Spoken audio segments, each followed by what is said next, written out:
Hey, it's Pink Buddha. I'm back with another episode of Force Fridays. If you missed the other ones in the series, you can click up here to get caught up, and be sure to subscribe so you don't miss out on the other ones. Force has been out for almost 2 years now, and I thought it might be a good moment to step back and say, based upon all the things they've done to it, here are the top 5 things that I feel like are the best features about the Force. And I'm also going to talk about the top 5 things I think could really use some love and help from Akai. All right, so let's jump right in. I had a hard time actually getting this down to 5 things that I really liked because they've really done a great job about making some improvements on this thing. So I have 2 runners-up that did not make the top 5 list, and here they are. Number 1 runner-up is the Midi Routing. I love the fact that now you can go to this in and out button here and determine what MIDI ports that you want to control. It's a feature that really puts the Force at the center of your setup. You can have multiple other MIDI devices set up, and this can be your controller for all of that.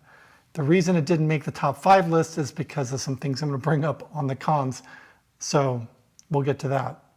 And the other runner-up is the Ableton integration that has greatly improved, especially the ability to be able to use these pads here to trigger clips in the session view of Ableton.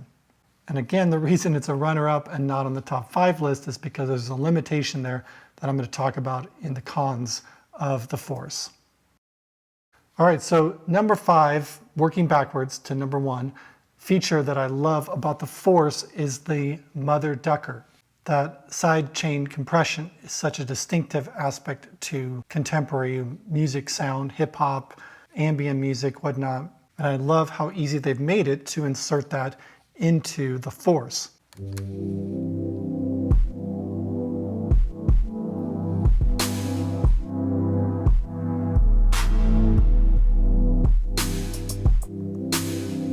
So great. I love this feature.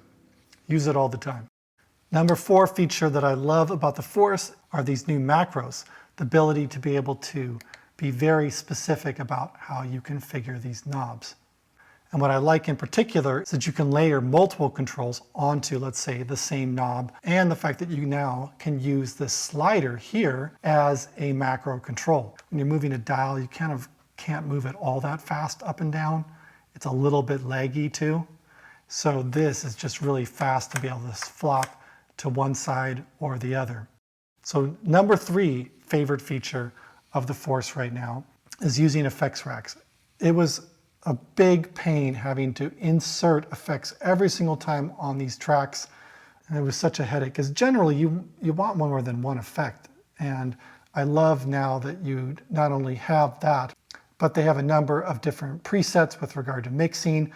I mean, it's really nice. And you can save your own presets. So if you go through all the work of putting something in, you get it just right, and you know this is what you always use on your drum tracks, then just save that set of effects and then insert that whenever you need it to be. Thank you, Akai, for doing that. That's so helpful. Number 2 feature that I really love about the Force, this is actually something that's been there for a while. It wasn't in the first iteration of the Force, and it bugged the f*** out of me. But it's there now, and I use it all the time. It's the open and closed clip length.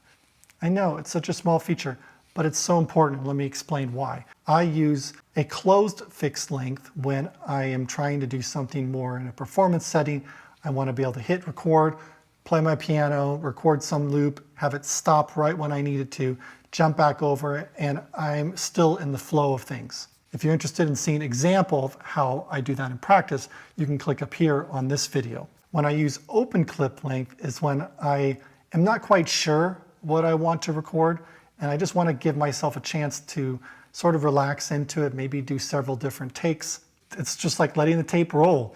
You get a chance to try a bunch of stuff out, then I just go back to the clip, go in and change the loop length to be a shorter amount. Let's just say 1 measure that I wanted to find out of that was really good, scroll through it until I find that particular section, and then that's my clip. All that other information is there in case I want to copy this clip to another row, and then I could go into here and simply change that around so that I'm now selecting a different part.